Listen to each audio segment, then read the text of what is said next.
To be continued.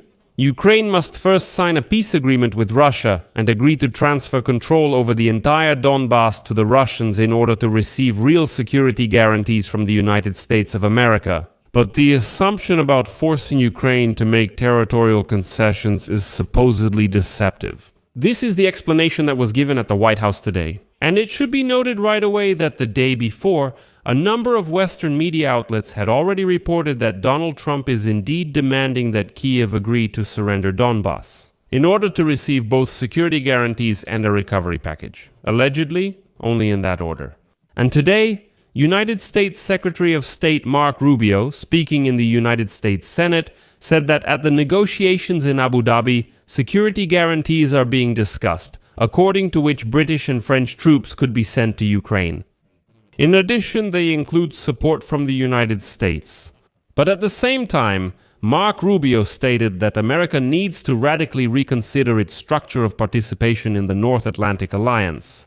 Meanwhile, the Kremlin stated that if Vladimir Zelensky is ready to meet with Putin, then let him come to Moscow, where they will supposedly guarantee his safety, but Vladimir Putin himself won't leave the Kremlin because he's afraid.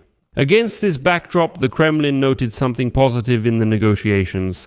I'm Alexei Pechiy, let's discuss this together. But before we start this episode, I ask you to subscribe to this channel, like the video, leave any comment under this episode, and subscribe to my Telegram channel Pechiy News. The link to it is in the description of this video.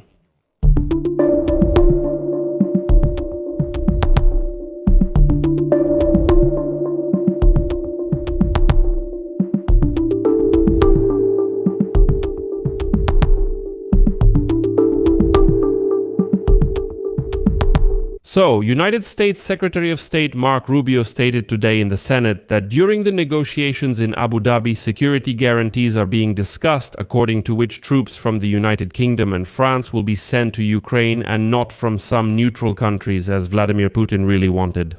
In addition, these guarantees provide for support from the United States of America, but still, according to Mark Rubio, the key guarantee is specifically support from the United States.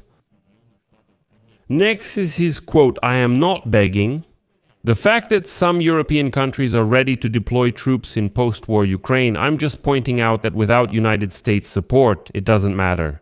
The reason support from the United States is necessary is that our allies and partners have not invested enough in defense over the past 20 to 30 years. And then Mark Rubio, let's put it this way, a bit indirectly, but still, he went after the Europeans.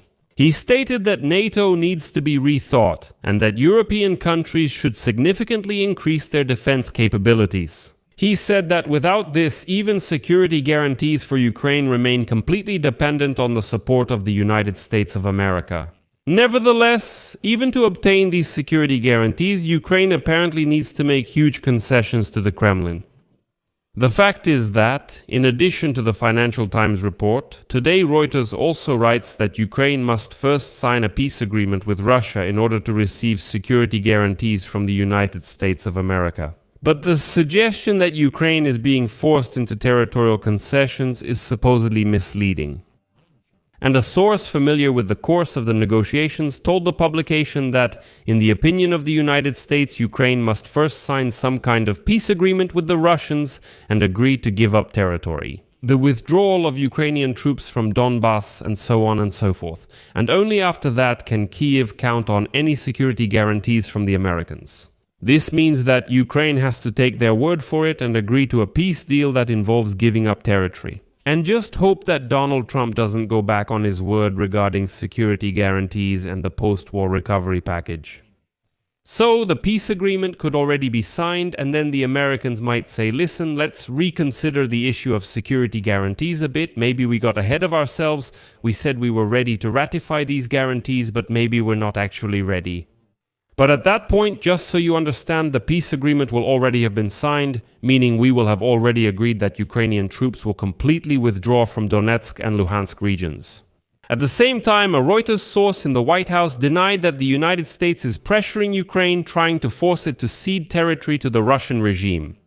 The source said the idea of such pressure is misleading. They're not directly pressuring, but make it clear things won't go any other way. Reuters reminds that security guarantees from the United States are considered by Ukraine as a key element of a peace agreement.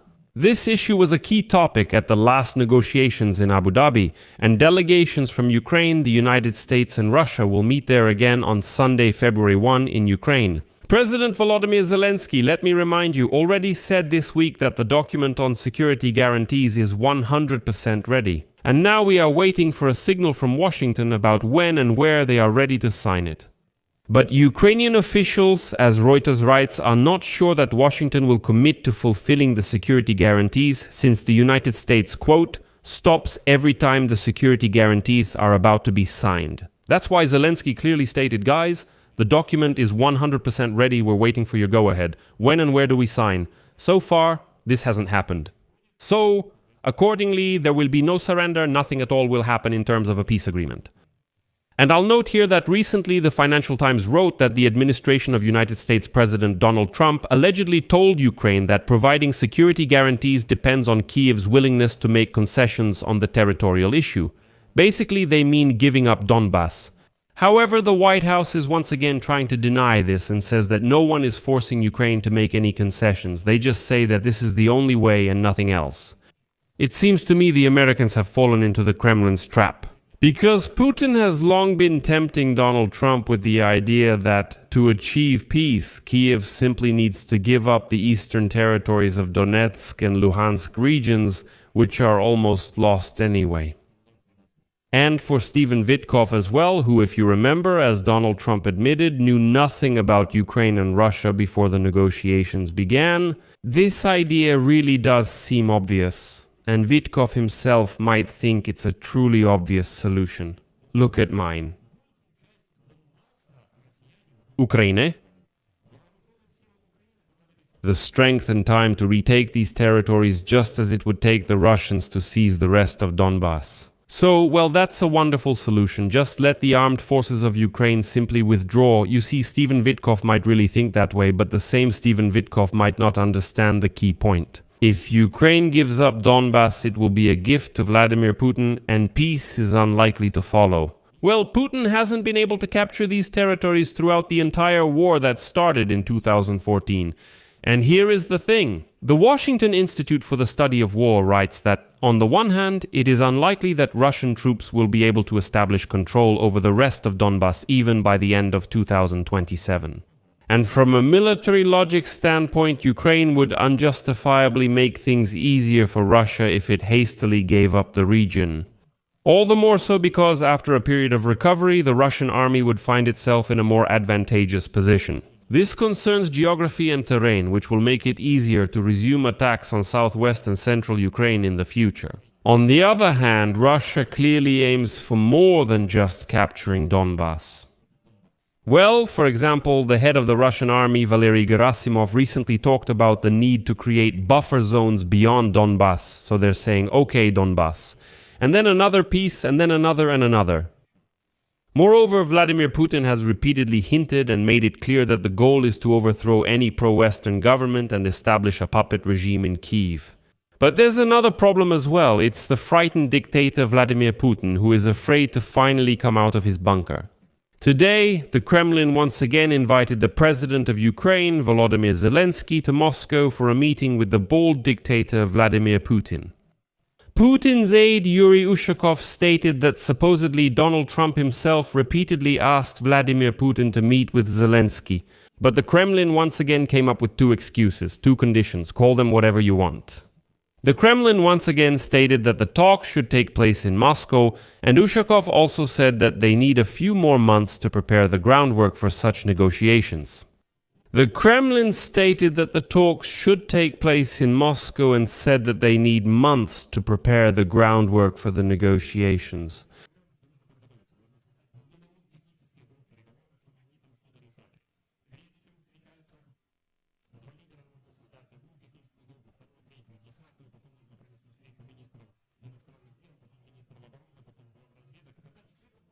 It can't drag on, it's already dragging on.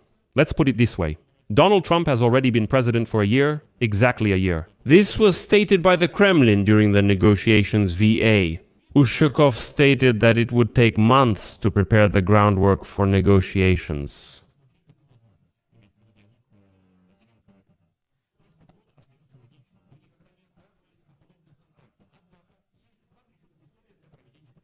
First of all, the contacts need to be well prepared. The Kremlin stated that the negotiations would take place in Moscow and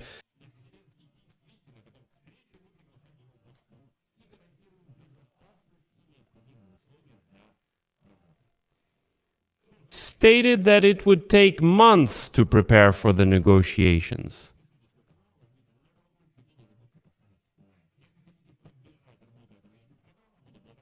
The Kremlin stated that the negotiations would take place in Moscow and said that it was necessary to prepare the basis for the negotiations.